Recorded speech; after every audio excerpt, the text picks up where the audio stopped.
S, big boss ಕೊನೆ finale ವಾರದಲ್ಲಿ ಇರುವಂತದ್ದು ಏನ್ ಹೇಳ್ತೀರಾ? ಬಿಕಾಸ್ ಯಾಕಂದ್ರೆ ಮೊನ್ನೆ ಮಾತಾಡಿಸಿದಾಗ್ಲೂ ಕೂಡ ನೆಗೆಟಿವ್ ಪಿಯರ್ ಬಗ್ಗೆನೂ ಕೂಡ ಸಾಕಷ್ಟು ಚರ್ಚೆ ಆಗಿತ್ತು. ಅಂಡ್ ನಿಮ್ಗೆ ಸಪೋರ್ಟಿವ್ ಆಗಿ ಸಂಗೀತ ಶೃಂಗೇರಿ ಅವರು ಕೂಡ ನನ್ನ ಇಂಟರ್ವ್ಯೂ ಅಲ್ಲಿ ಹೇಳಿದ್ದು ಕೂಡ ನೆಗೆಟಿವ್ ಪಿಯರ್ ಅವ್ರಿಗೂ ಕೂಡ ಆತರ ಎದುರಾಗಿತ್ತು ಅನ್ನುವಂಥದ್ದು.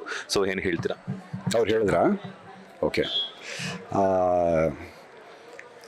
ಏನು ಹೇಳಿ ಸರ್, ಅಂದರೆ ಪಿ ಆರ್ಗಳು ಮಾಮೂಲಿ ಮಾಡ್ತಾ ಇರ್ತಾರೆ, ಅದು ನಡೀತಾನೆ ಇರುತ್ತೆ. ಆ್ಯಂಡ್ ಅಫ್ಕೋರ್ಸ್ ಅವ್ರಿಗೂ, ಸಂಗೀತ ಅವ್ರಿಗೂ ತುಂಬ ಪ್ರಾಬ್ಲಮ್ಗಳಾಗಿತ್ತು, ನನಗೂ ಪ್ರಾಬ್ಲಮ್ ಆಗಿತ್ತು. ಈ ಪಿ ಆರ್ ನಾನು ಹೇಳ್ತೀನಲ್ಲ, ಮಾಡೋ ರೀತಿನಲ್ಲಿ ಮಾಡಬೇಕು. ಬಿಗ್ ಬಾಸ್ನಲ್ಲಿ ಆಡ್ತಾ ಇರೋರು ಆಟ ಅವ್ರಿಗೆ ಆಡೋದಕ್ಕೆ ಬಿಟ್ಬಿಡಿ, ಅವ್ರು ಆಡ್ತಾರೆ, ಗೆದ್ಕೊಂಡು ಬರ್ತಾರೆ. ಯಾರಿಗೆ ಅದರದ್ದು ಕೆಪಾಸಿಟಿ ಇದೆಯೋ ಅವ್ರು ಗೆಲ್ತಾರೆ. ಆ ಗೆಲುವನ್ನ ನೀವು ಯಾಕೆ ಹೊರಗಡೆ ನಿಂತ್ಕೊಂಡು ಆಟ ಆಡಿಸ್ತಿದ್ದೀರಾ? Don't do that. ಫ್ಯಾನ್ಸ್ ಇದ್ದಾರೆ, ಪ್ರತಿಯೊಬ್ಬರಿಗೂ ಫ್ಯಾನ್ಸ್ ಇದ್ದಾರೆ. ಜೊತೆಗೆ ಒಂದಷ್ಟು ಪೇಡ್ ಪಿ ಆರ್ ಪ್ರಮೋಷನ್ಸು ಮಾಡಿ, ತಪ್ಪಲ್ಲ. ನೀವು ನಿಮ್ಮ ಕೆಲಸ ಅದು ತೊಗೊಂಡಿದ್ದೀರಾ, ನೀವು ಮಾಡ್ತಿದ್ದೀರಾ, ಬೇರೆಯವ್ರನ್ನ ನೆಗೆಟಿವ್ ಮಾಡಬೇಡಿ. ನಿಮ್ಮ ಕಾಂಟೆಸ್ಟೆಂಟ್ಸ್ನ ಎತ್ತಿ ಎಲ್ಲಿ ತನಕ ಎತ್ತಕ್ಕಾಗತ್ತೆ ಅದು ನಿಮ್ಮ ತಾಕತ್ತು. ಬೇರೆಯವ್ರನ್ನ ಕೆಳಗೆ ಹಾಕೋದಕ್ಕೆ ಹೋಗ್ಬೇಡಿ ಅಂತ ನಾನು ಹೇಳೋದಷ್ಟೇ. That is one negative point where I don't like.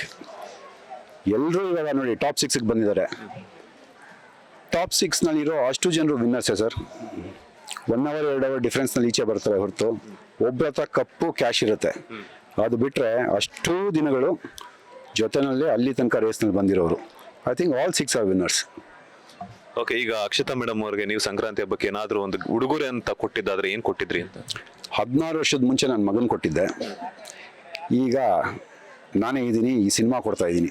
S, ಇನ್ನೊಂದು 16 ವರ್ಷ ಆದ್ಮೇಲೆ ಸೊಸೆನ್ ಕೊಡ್ತೀರಾ? ಅದು ನೋಡೋಣ ಸರ್, ನನ್ನ ಮಗನ್ನ. ಏಕೆಂದರೆ ಅವನಿಗೆ ಅಷ್ಟೊಂದು ಫ್ಯಾನ್ ಫಾಲೋಯಿಂಗ್ ಏನಿಲ್ಲ. ಸೊ ಅವನೊಂದು ನಾರ್ಮಲ್ ಲೈಫ್ ಹೋಗ್ತಾ ಇದ್ದಾನೆ. ಅವ್ನ ವರ್ಕೌಟು, ಅವ್ನು ಓದ್ಕೊಂಡು, ಅವ್ನ ಜಿಮ್ಮು, ಅವ್ನ ಸರ್ಕಲ್ನಲ್ಲಿ ಅವನಿದ್ದಾನೆ. ಅವ್ನಿಗೇನು ಇಷ್ಟ ಬರುತ್ತೋ ಅದು ಅವ್ನು ಮಾಡಲಿ ಅಂತ ಬಿಟ್ಬಿಟ್ಟಿದ್ದೀನಿ. ನೆಕ್ಸ್ಟ್ ಡೇಸಲ್ಲಿ ಅಪ್ಪ ಮಗನ್ನ ಬೆಳ್ಳಿ ಪರದೆಯಲ್ಲಿ ನೋಡಬಹುದಾ ಅಂತ? ಅದು ಹೇಗೆ ಬರುತ್ತೋ ಅದು ನಡ್ಕೊಂಡು ಹೋಗ್ಲಿ ಸರ್. ಅಂದರೆ ಅದನ್ನು ಪ್ರಿಡಿಕ್ಟ್ ಮಾಡೋದು, ನನ್ನ ಮಗನ್ನ ನಂಬರ್ 2 ಹೀರೋ ಮಾಡ್ತೀನಿ ಅನ್ನೋದು ಅದೆಲ್ಲ ನಮಗೆ ಬೇಡ. ಸೊ ಹೇಗೆ ನಡೀತಾ ಇದೆಯೋ ಹಾಗೆ ನಡ್ಕೊಂಡು ಹೋಗ್ಲಿ. ಅವ್ನು ಯಾವಾಗ ಏನಾಗಬೇಕು ಅಂತಿದೋ ಅವ್ನು ಆಗಲಿ. ಎಸ್, ಈಗ ಬರ್ತಾ ಇದ್ದಾರೆ ನೋಡಿ ನಿಮ್ಮ ಗೆಳೆಯ, ಏನು ಹೇಳ್ತೀರಾ? ಬಾಬಾ ಬರೋ ಹೇಳಿ ಸರ್. ಎಸ್, ಆಫ್ ಸ್ಕ್ರೀನ್ ಅಲ್ಲೇ ಮಚ್ಚಿಡ್ದು ಸುದ್ದಿ ಆಗಿದಂತವ್ರು ಈಗ ಆನ್ ಸ್ಕ್ರೀನ್ ಅಲ್ಲಿ ಮಚ್ಚಿಡ್ದಿದ್ರ. ಸೊ ಅದು ಇಬ್ರು ಒಟ್ಟೊಟ್ಟಿಗೆ ನಿಮ್ಮ ಕ್ಯಾರೆಕ್ಟರೈಸೇಷನ್ ಬಗ್ಗೆ ಹೇಳೋದಾದ್ರೆ ಬಲರಾಮನ ದಿನಗಳು. ಸರ್, ಅದನ್ನು ಪ್ರಾಪರ್ಟಿ ಮಚ್ಚೆ, ಇದು ಪ್ರಾಪರ್ಟಿ ಮಚ್ಚೆ. ಇದರಲ್ಲಿ ಏನು ಅಂದ್ರೆ ಒಂದು ನೀವೇ ನಮ್ಗೆ ಪ್ರೋತ್ಸಾಹ ಕೊಡ್ತೀರಾ, ಮಾಧ್ಯಮ ಮಿತ್ರರು. ಅವಾಗ್ಲೂ ಪ್ರೋತ್ಸಾಹ ಕೊಟ್ಟಿದ್ರಿ, ಅದು ತುಂಬಾ ದೂರ ಹೋಗಿದ್ವಿ ನಾವು, ಇವಾಗ್ಲೂ ತುಂಬಾ ದೂರ ಕರ್ಕೊಂಡು ಹೋಗ್ತೀರಾ ಅಂತ ಒಂದು ಕೋರಿಕೆ ನಮ್ಮಲ್ಲಿದೆ ಸರ್. ಆಕ್ಚುಲಿ ಹೇಳ್ಬೇಕು ಅಂದ್ರೆ ನಾವಿಬ್ರು ಒಂದು ಸಿನಿಮಾನ ಮಾಡೋದಕ್ಕೆ ಕಾರಣನೇ ನೀವುಗಳು. ಹೌದು, ನೀವು ಎಲ್ಲ ನಮ್ಮನ್ನ ಅಷ್ಟು ತೋರಿಸಿ ಡೈರೆಕ್ಟರ್ಗೂ ಪ್ರೊಡ್ಯೂಸರ್ಗೂ ಅನ್ನಿಸ್ತು ಇಬ್ಬರನ್ನೂ ಒಂದು ಸ್ಕ್ರೀನಲ್ಲಿ ಹಾಕೊಂಡ್ರೆ ಚೆನ್ನಾಗಿರುತ್ತೆ ಅಂತ ಹಾಕೊಂಡಿದ್ದಾರೆ. ಒಳ್ಳೇದೇ ಅಲ್ಲ, ಇದೇ ಖುಷಿ. ಪಾರ್ಟಿ ಯಾವಾಗ? ಬನ್ನಿ ಇವಾಗಲೇ ಮಾಡೋಣ ಪಾರ್ಟಿ. ನೆವರ್ ಎಂಡಿಂಗ್ ಬನ್ನಿ ಸರ್ ನಮ್ಮ ಹತ್ರ. ಪಿನಿ ಅಲ್ಲ, ಪಾರ್ಟಿ ಅಂದ ತಕ್ಷಣ ನೀವೇನೋ ಹೇಳಕ್ ಬರ್ತಿದ್ರು, ಬಟ್ ಯಾಕೋ ಬರ್ತಿಲ್ಲ ಹೊರಗಡೆ. ಕೆಲವೊಂದು ವಿಷಯಗಳು ಇಲ್ಲಿದ್ರೆ ಸರಿ, ಇಲ್ಲಿಂದ ಬಂದ್ಬಿಟ್ರೆ ತಿರ್ಗಾ ಬೇರೆ ತರ ವಿಡಿಯೋ ಆಗ್ಬಿಡುತ್ತೆ. ನೀವು ಹರಹರ ಮಹಾದೇವದಲ್ಲಿ ಆಕ್ಟ್ ಮಾಡಿಲ್ಲ ಅಂತ ಗೊತ್ತು, ಬಟ್ ಇಲ್ಲೂ ಹಾಗೆ ಬೇಡ ಸರ್. ನೀವು ಸಾಕಷ್ಟು ನಮ್ಮನ್ನ ತುಂಬಾ ಫೇಮಸ್ ಮಾಡಿದ್ದೀರಾ, ಅವಾಗ ಮಾಡ್ತಿರ್ತೀರಾ. ಇವಾಗ ಬೇಡ, ಇವನನ್ನ ಮಾಡಿ, ಇವನಿದ ನೋಡಿ. ಅಯ್ಯೋ ಇಲ್ಲ ಸರ್, ನಾನು ಹೇಗೆ ನೀನು ಮಾತಾಡು ಸರ್. ಅದೇ ಮೂವಿ ತುಂಬಾ ಚೆನ್ನಾಗಿ ಬಂದಿದೆ, ಅದ್ಭುತವಾದ ಟೀಮು. ಪ್ರತಿಯೊಬ್ರು ತುಂಬಾ ಕನಸನ್ನ ಕಟ್ಟಿರುವಂತ ಟೀಮು. ಆಮೇಲೆ ಚಿತ್ರ, ಇದು ಇಡೀ ಚಿತ್ರ ಅಷ್ಟು ಸ್ಟ್ರಾಂಗ್ ಆಗಿ ಬಂದಿದೆ. 26 ಅಲ್ಲಿ ಬ್ಲಾಕ್ ಬಸ್ಟರ್ ಆಗೋ ಯಾವುದೇ ಡೌಟು ಇಲ್ಲ.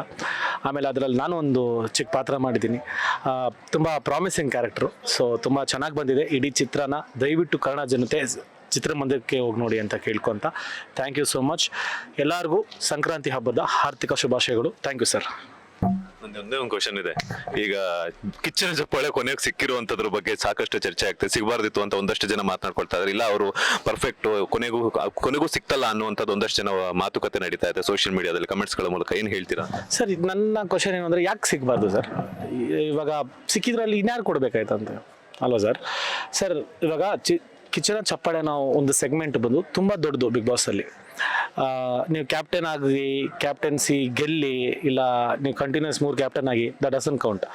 ಕಿಚ್ಚನ ಚಪ್ಪಾಳೆ ಸೆಗ್ಮೆಂಟ್ ಅಷ್ಟು ದೊಡ್ಡದು ಕೊಟ್ಟಿದ್ದಾರೆ ಅಂದರೆ 100% ದೇ ಡಿಸರ್ವ್ ಇಟ್. ಯಾರು ಅಶ್ವಿನಿ ಅವರಾಗಿರಲಿ, ಧ್ರುವಂತ್ ಆಗಿರಲಿ, ಸಿಕ್ಕಿದೆ ಅಂದರೆ ಅರ್ಹರೇ ಅಲ್ವಾ ಸರ್. ಸೊ ಅದ್ರ ಬಗ್ಗೆ ಏನು ಡೌಟು, ಇನ್ಯಾರು ಕೊಡ್ಬೇಕಾಯ್ತಂತೆ ಅಂದರೆ ಇವಾಗ ಇವ್ರ ಫೇವರ್ಗಳಿಗೆ ಕೊಟ್ಕೊಂಡು ಹೋಗ್ಬೇಕಾ? ಕೊಟ್ಟಿದ್ದಾರೆ ಅಂದರೆ ಒಳ್ಳೇದಾಗಿದೆ, ಕೊಟ್ಟಿದ್ದಾರೆ ಅಷ್ಟೇ ಸರ್. ಓಕೆ, ಆ ಇನ್ಸಿಡೆಂಟ್ ಆದ್ಮೇಲೆ ರಜತ್ ಮತ್ತೆ ವಿನಯ್ ಅವರು ಒಂದಾಗಲ್ಲ ಅನ್ನುವಂಥ ಒಂದಷ್ಟು ಟಾಕ್ ಇತ್ತು, ಬಟ್ ಅದನ್ನ ಸುಳ್ಳು ಮಾಡಿದ್ದೀರಾ. ಸೊ ಏನಾದ್ರು ಹೇಳಕ್ ಇಷ್ಟಪಡ್ತೀನಿ. ನಾವು ಡೈಲಿ ಮಾತಾಡ್ತಾ ಇದ್ವಿ, ನಿಮ್ಗೆ ಗೊತ್ತಿಲ್ಲ ಅಷ್ಟೇ. ನಾವು ಒಂದಾಗಲ್ಲ ಅನ್ನೋದು ಬೇರೆ ಆಗ್ಬೇಕಲ್ಲ ಸರ್. ಫಸ್ಟ್ ಬೇರೆನೇ ಆಗಿರಲಿಲ್ಲ, ತಿರ್ಗಾ ಒಂದೇನಾಗೋದು. ಅದೇನೇ ಗೊತ್ತಾ, ನಾನು ಇವನು ಮಾತಾಡ್ಲಿಲ್ಲ. ಅದು ಹೆಂಗಾಯ್ತು ಅಂದ್ರೆ ಮೀಡಿಯಾ ಮುಂದೆ ಬಂದು ಮಾತಾಡಿಲ್ಲ ಪಾಪ. ನೀವೇ ಅದು ಊಹಾಪೋಹಗಳು ಆಗಿಲ್ವೇನೋ ಅದು ಇದು ಅದು ನಾವು ಮಾತಾಡಕ್ ಹೋಗಿಲ್ಲ ಅಷ್ಟೇ. ಇವಾಗ ಸಿನಿಮಾ ಮೂಲಕ ಜೊತೆಗೆ ಬಂದಿದ್ದೀವಿ, ಹಾರೈಸಿ ಸರ್. ಎನಿವೆ, ಒಳ್ಳೇದಾಗ್ಲಿ, all the best. Thank you sir. Thank you sir. Thank you sir. Thank you so much. Sankranti ಹಬ್ಬದ ಶುಭಾಶಯಗಳು, ಒಳ್ಳೇದಾಗ್ಲಿ, all the best. Back to back ಇದೇ ತರ ಸಿನಿಮಾಗಳನ್ನ ನೋಡ್ತಾ ಇರಿ. ಮತ್ತಷ್ಟು ನಿಮ್ಮ ಅಭಿನಯವನ್ನ ಸ್ಯಾಂಡಲ್ವುಡ್ ಸಿನಿ ಪ್ರೇಕ್ಷಕರು, ಪರಭಾಷೆ ಸಿನಿ ಪ್ರೇಕ್ಷಕರು ನೋಡುವಂತಾಗ್ಲಿ, all the best. Thank you sir. Thank you so much. ನಿಮಗೂ ನಮ್ಮ ವೀಕ್ಷಕರಿಗೂ ಸಂಕ್ರಾಂತಿ ಹಬ್ಬದ ಹಾರ್ದಿಕ ಶುಭಾಶಯಗಳು. Thank you. Take care. ಇದಾಗಿತ್ತು ನಟ ವಿನಯ್ ಗೌಡ ಅವರ ಮಾತು. ಕ್ಯಾಮ್ರಾ ಪರ್ಸನ್ ರಾಘವೇಂದ್ರ ಸ್ವಾಮಿ ಜೊತೆ Manjunath Srinivas, boss TV Kannada, Bengaluru. Latest ಹಾಗೂ ಇಂಟ್ರೆಸ್ಟಿಂಗ್ ಸುದ್ದಿಗಳಿಗಾಗಿ ಬಾಸ್ ಟಿವಿ ಕನ್ನಡ ಚಾನೆಲ್ನ ಸಬ್ಸ್ಕ್ರೈಬ್ ಮಾಡಿ. ಹಾಗೆಯೇ ಬೆಲ್ ಐಕಾನ್ ಪ್ರೆಸ್ ಮಾಡಿ. ಇದರ ಜೊತೆಗೆ ಫೇಸ್ಬುಕ್, ಇನ್ಸ್ಟಾಗ್ರಾಮ್, ಎಕ್ಸ್ನಲ್ಲೂ ಮಿಸ್ ಮಾಡದೆ ಫಾಲೋ ಮಾಡಿ.